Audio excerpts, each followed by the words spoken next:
आज की क्लास में मैथमेटिक्स में प्रश्नावली 3.5 का एग्जाम्पल सब और कुछ प्रश्न जो है करेंगे। देखिए उदाहरण 14 है, बेंगलोर के एक बस स्टैंड से यदि हम 2 टिकट मल्लेश्वरम के तथा 3 टिकट यशवंतपुर के खरीदे तो कुल लागत 46 रुपया है, परंतु यदि हम 3 टिकट मल्लेश्वरम के और 5 टिकट यशवंतपुर के खरीदे तो कुल लागत 74 रुपया है। बस स्टैंड से मल्लेश्वरम का किराया तथा बस स्टैंड यशवंतपुर का किराया ज्ञात कीजिए। तो देखिए हम लोग शुरू करेंगे यहाँ से कि मान लेंगे कि मल्लेश्वरम का किराया x रुपया तथा यशवंतपुर का किराया y रुपया। यहाँ से स्टार्ट करेंगे तो करते हैं शुरू। लिखेंगे माना रुपया है, तो हम लोग लिख लिए कि माना मल्लेश्वरम का किराया x रुपया तथा यशवंतपुर का किराया y रुपया। ठीक है, अब क्वेश्चन के अकॉर्डिंग काम करेंगे। यहाँ से लिखेंगे प्रश्न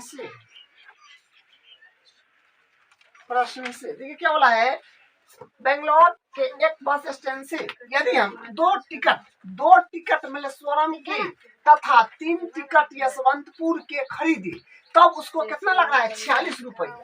लेकिन मल्लेश्वरम का किराया को तो हम एक समान लिए हैं, तो 2 टिकट मल्लेश्वरम का खरीद रहा है तो एगो टिकट का x रुपया तो 2 टिकट का 2x हो जाएगा ना। तो यहाँ से हो जाएगा 2x प्लस सबको जोड़ चार के ना लगा है 46 रुपया, और 3 टिकट यशवंतपुर का खरीदा है लेकिन एक यशवंतपुर का किराया है y रुपया, यानी एक टिकट का y रुपया कीमत है तो 3 टिकट लिया है यशवंतपुर से, तो एक टिकट का y रुपया तो 3 का हो जाएगा 3y सबको जोड़ जाड़ के कितना लग रहा है 46 रुपया। इक्वेशन 1 यहाँ से प्राप्त हो गया है। अब आगे देखिए क्या है, परंतु यदि हम 3 टिकट मल्लेश्वरम का 3 गो टिकट ये लिया है मल्लेश्वरम का, लेकिन मल्लेश्वरम का किराया x रुपया है, मतलब एक टिकट का मल्लेश्वरम से किराया है x रुपया, तो 3 टिकट का हो जाएगा 3x, यहाँ पर होगा 3x प्लस उसके बाद 5 टिकट यशवंतपुर का खरीदा है, लेकिन यशवंतपुर का किराया है y रुपया, यानी एक टिकट का कीमत है y रुपया, और ये खरीदा है 5 टिकट तो 5y हो जाएगा ना 5y, और टोटल कितना लगा है, टोटल लगा है 74 रुपया, यहाँ पर 74 हो जाएगा। इक्वेशन नंबर 2 हो जाएगा। देखिए इसमें बोला नहीं गया है कि कौन सा विधि इस्तेमाल करें। आपको अभी तक 2 विधि पढ़े हैं, एक हुआ प्रतिस्थापन और एक हुआ विलोपन।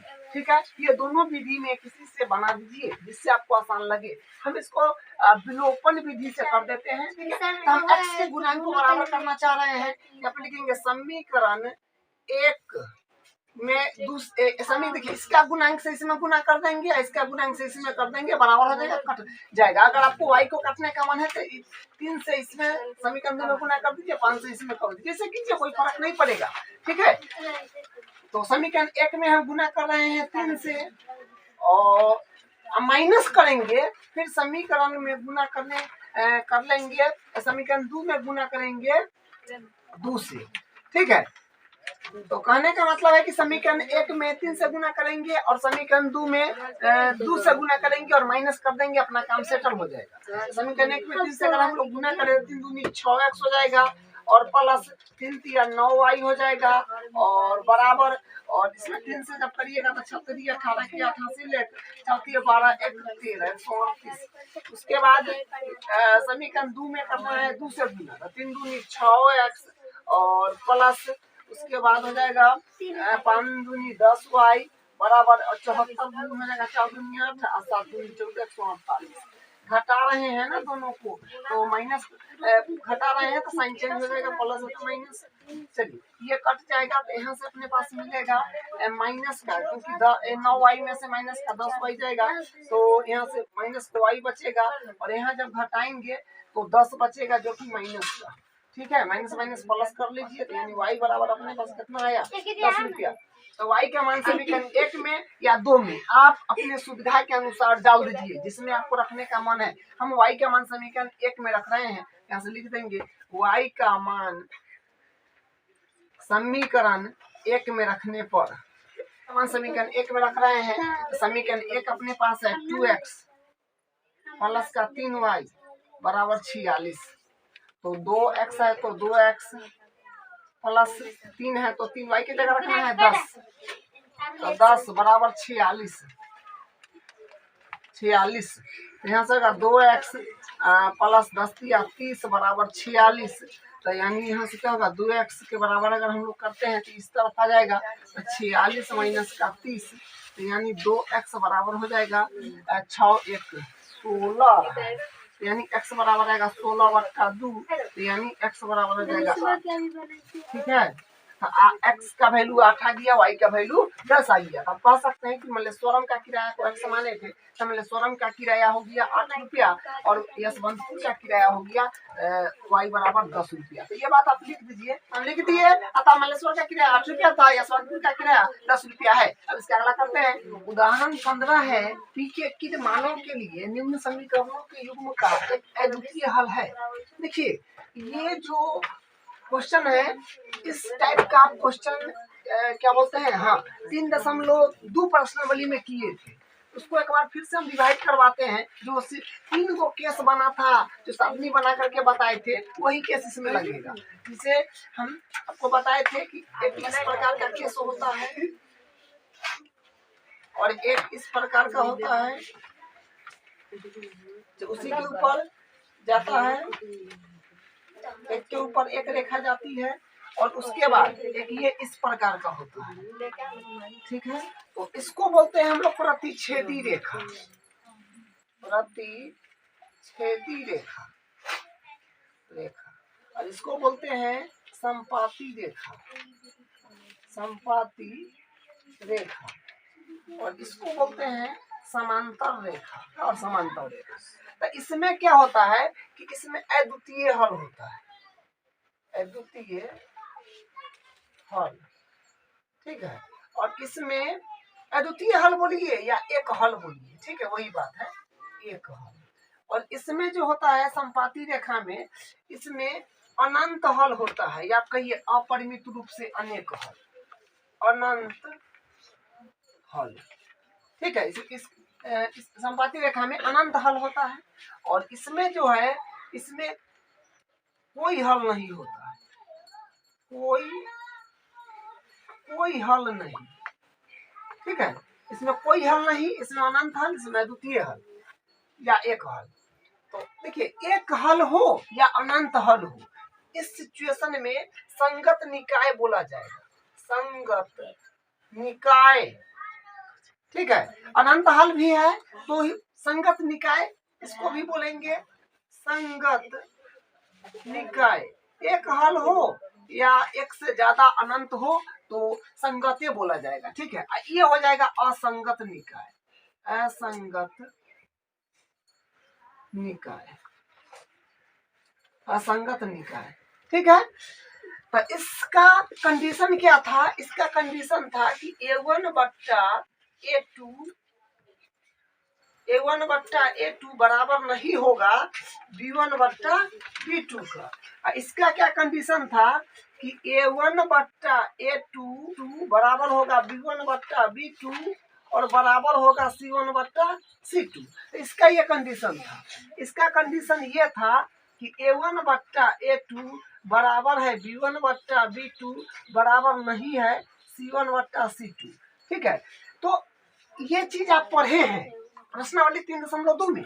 इसका यूज आने वाला है, जब 5 क्वेश्चन ऐसा है इसमें आएगा। और ये जो यूज आएगा, मतलब इसमें जो क्वेश्चन में ये वाला चीज यूज आएगा, वो समझिए कि एग्जाम के दृष्टि से काफी इम्पोर्टेंट है और ये क्वेश्चन आपको डायरेक्ट एग्जाम में देखने को मिल जाएगा। ठीक है, इसको थोड़ा ध्यान से देखना है और समझना है। तो देखिए क्वेश्चन क्या है, 4x + py + 8 बराबर 0 और 2x + 2y + 2 बराबर 0 फॉर्मेट में है। तो गुणांक लिख लीजिए, यहाँ से लिख लेंगे सबका, A1 A2 निकालना होगा। देखिए यहाँ A1 कितना हो जाएगा, ऊपर वाला के लिए A1 B1 C1, नीचे वाला के A2 B2 C2। तो A1 यहाँ पर 4 हो जाएगा और B1 यहाँ पर वह P हो, क्योंकि Y का गुणांक जो P है तो B1 P हो जाएगा और C1 जो हो जाएगा 8 हो जाएगा। उसी प्रकार A2 देखा जाए तो A2 अपने पास हो जाएगा 2, B2 हो जाएगा 2 और C2 हो जाएगा 2। ठीक है, तो ये रहा, ये लिख लेना है आपको सबसे पहले। तो क्या बोला गया है, देखिए ना, बोला गया है कि पी के किन मानों के लिए समीकरण युग्म का एक अद्वितीय हल है। अद्वितीय हल बोला है ना, यहाँ पे लिखिएगा अद्वितीय हल के लिए, अद्वितीय हल के लिए, अद्वितीय हल के लिए, अद्वितीय हल के लिए, अद्वितीय हल प्रतिच्छेदी रेखा में होता है, ये कंडीशन है। A1 बट्टा A2 बराबर नहीं है B1 बट्टा B2। तो अब देखिए यहाँ से A1 क्या है तो 4 है, A2 कितना है तो A2 2 है, इसको नोट दे करके B1 कितना है P, तो P, B2 है 2 तो 2 हो जाएगा। ठीक है, अब क्या करेंगे, हाँ 2 2 नी 4 काट लीजिए, तो यहाँ से क्या मिलेगा, तो यहाँ से मिलेगा अपने पास क्रॉस मल्टीप्लाई करना पड़ेगा, तो यानी 2 दूनी 4, यहाँ पर एक बचा होगा तो P का P। अब देखिए ना P बराबर नहीं है 4 का, माने P इक्वल नॉट 4। ठीक है, तो ये होगी, ये कंडीशन है। हम क्या कह सकते हैं, बोला ना P के किन मान के लिए, तो P का 4 ऐसा मान है जो 4 रखेंगे ना, अगर इसमें 4 अगर P का मान अगर हम 4 ले ले तो ये अद्वितीय हल वाला केस नहीं बनेगा, और 4 के अलावा जितना भी मान है उसके लिए क्या हो जाएगा, ये संतुष्ट हो जाएगा, अद्वितीय हल मिलेगा। तो लिख दिए हैं 4 के अलावा P का कोई वास्तविक मान लेने पर समीकरण युग्म का अद्वितीय हल प्राप्त होगा। मतलब 4 के अलावा आप जो भी वास्तविक संख्या लीजिएगा ना तो अद्वितीय हल प्राप्त होगा। यहाँ से ये बात लिख दिया। उदाहरण 16 है, के किस मान के लिए निम्न रैखिक समीकरणों के युग्म के अपरिमित रूप से अनेक हल होंगे। बस यही सिचुएशन वाला बात है। तो सबसे पहले लिख लीजिए गुणांक, मतलब A1 A2 लिख लीजिए सब। तो यहाँ से हो जाए यहाँ पर A1, पहले वाला के लिए A1 B1 C1, तो A1 हो जाएगा K और B1 हो जाएगा P और C1 हो जाएगा, साइन के साथ उठाइएगा, तो माइनस का है K माइनस P जो अचर पद होता है। ठीक है, उसके बाद A2, नीचे वाला के लिए A2 B2 C2 होगा, तो A2 होगा 12 और B2 होगा K और C2 हो जाएगा माइनस का। इस तरह से ये पहले लिख लेना है आपको। और बोला क्या है कि अपरिमित रूप से अनेक हल होंगे, तो ये वाला कंडीशन लगाना पड़ेगा। जो अनंत हल होंगे या अपरिमित रूप से अनेक हल होंगे, ये संपातीय रेखा में होता है। ठीक है, यहाँ से लिखेंगे अपरिमित रूप से अनेक हल होने के लिए, अपरिमित रूप से अनेक हल होना है तो क्या करना पड़ेगा, ये बात लगाना पड़ेगा, जो है A1 बट्टा A2 बराबर B1 बट्टा B2 बराबर C1 बट्टा C2। तो A1 बस यहाँ से जितना वैल्यूज है ये सब पुट कर दीजिए। A1 जो कि K है तो K बट्टा A2 जो कि 12 है तो 12 बराबर B1 जो कि 3 है बट्टा B2 जो कि K है बराबर C1 जो कि माइनस का K माइनस का 3 बट्टा माइनस का K है C2, माइनस में प्लस भी कर लीजिए। अब यहाँ से क्या काम करिए, इसको एक बार चलाइए, फिर इसको एक बार चलाइए, या फिर आपको मन है इसको और इसको चलाए तो इसे चलाइए, तब इसको चलाइए। ठीक है, लेकिन हम ये दोनों को पहले चलाते हैं तो फिर ये दोनों को चला लेंगे, इसी तरह से आपको करना है। ठीक है, तो करते हैं K बट्टा 12 बराबर 3 बट्टा K। तो यहाँ से आ जाएगा, क्रॉस मल्टीप्लाई करना पड़ेगा तो क्या मिलेगा, K स्क्वायर बराबर 12 3 36 आ रहा है। ठीक है, स्क्वायर से रूट चढ़ जाएगा, तो रूट चढ़ने पर प्लस माइनस होता है, ये बात ध्यान रखिएगा। और यहाँ से फिर क्या के बराबर आ जाएगा, देखिए 36 का वर्गमूल तो 6 होता है, तो यानी प्लस माइनस में 6 आ जाएगा। तो हम कह सकते हैं कि के का वैल्यू एक बार प्लस का 6 हो जाएगा और के का वैल्यू एक बार माइनस का 6 हो जाएगा, ये दो वैल्यूज होगा। ठीक है, तो यहाँ से ये दोनों को चला दिए, अब ये दोनों को चलाएंगे। ठीक है, तो फिर इसको करिए तो हो जाएगा 3/के बराबर माइनस माइनस तो प्लस हो गया था, तो ये बचा सिर्फ के माइनस का 3 और के, फिर क्रॉस मल्टीप्लाई करना पड़ेगा। तो यहाँ से क्या मिलेगा, देखिए 3 में के से, तो 3 के बराबर के में के से, तो के स्क्वायर माइनस का 3 के। ठीक है, क्या काम करना है, इसको इसी तरफ ले लेना है, चला जाएगा ना, तो यहाँ पर 0 बच जाएगा, 0 बराबर के स्क्वायर माइनस का 3 के, और ये माइनस है तो जाएगा प्लस में ना है, तो माइनस में हो जाएगा 3 के। ठीक है, तो यहाँ से 0 बराबर के स्क्वायर माइनस का 6 के। यहाँ से एक काम कर सकते हैं आप, जो है के कॉमन ले सकते हैं, तो के कॉमन लेने के बाद बचेगा के माइनस का 6।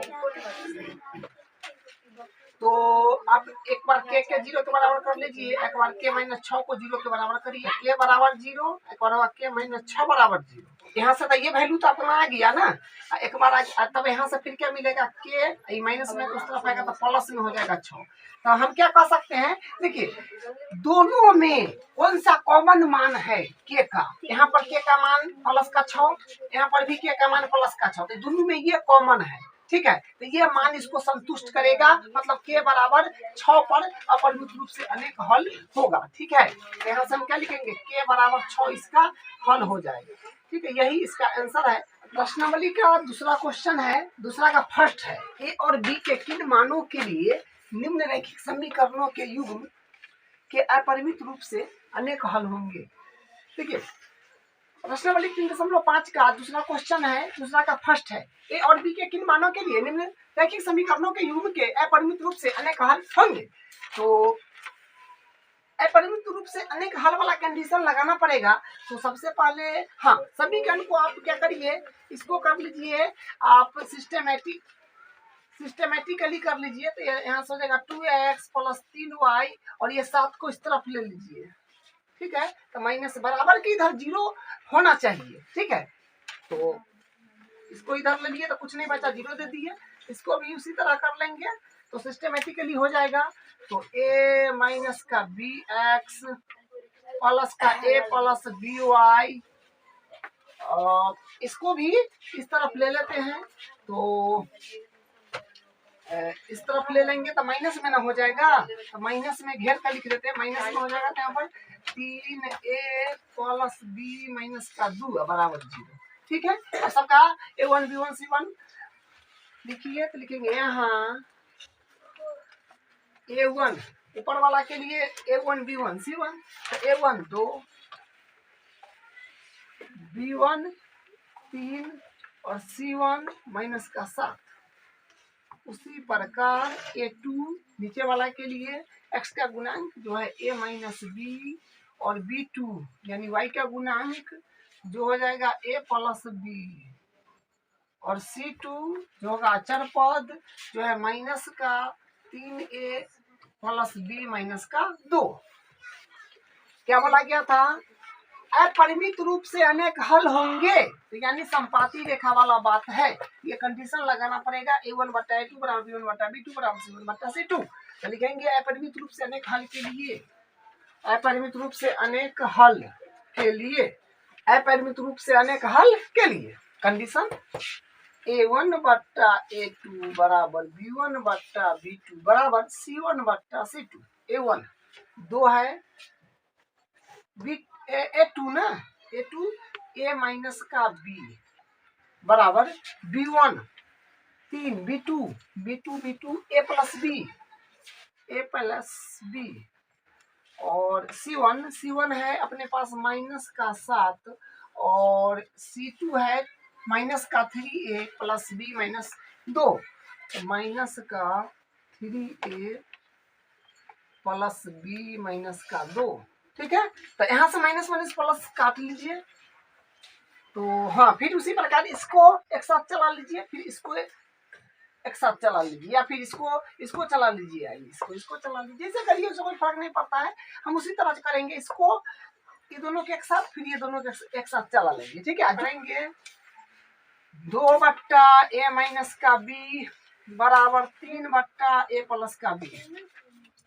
तो यहाँ से क्रॉस मल्टीप्लाई करना पड़ेगा, तो हो जाएगा 2a + का 2b बराबर 3a - का 3b। तो यहाँ से क्या आएगा, देखिए सबको इस तरफ अगर ले लें इसको भी, तो देखिए क्या बनेगा 2a और प्लस में है तो माइनस में 3a और फिर प्लस का 2b, इसको इधर लेंगे तो माइनस में तो प्लस का 3b और बराबर 0। तो यहाँ से क्या आएगा माइनस का a प्लस 3 2 5b बराबर 0। तो अगर हम क्या बोलते हैं माइनस, देखिए ए को अगर इस तरफ ले ले तो क्या हो जाएगा, एक के बराबर कर ले तो 5b में हो जाएगा, प्लस का ए प्लस में हो जाएगा ना, इस तरफ ले लेंगे तो ए बराबर 5b। अब फिर यहाँ से इसको समीकरण एक मान लीजिए क्योंकि समीकरण के रूप में आया है। उसके बाद अब ये दोनों को चलाते हैं, 3/a + b बराबर 7/3a + b - 2।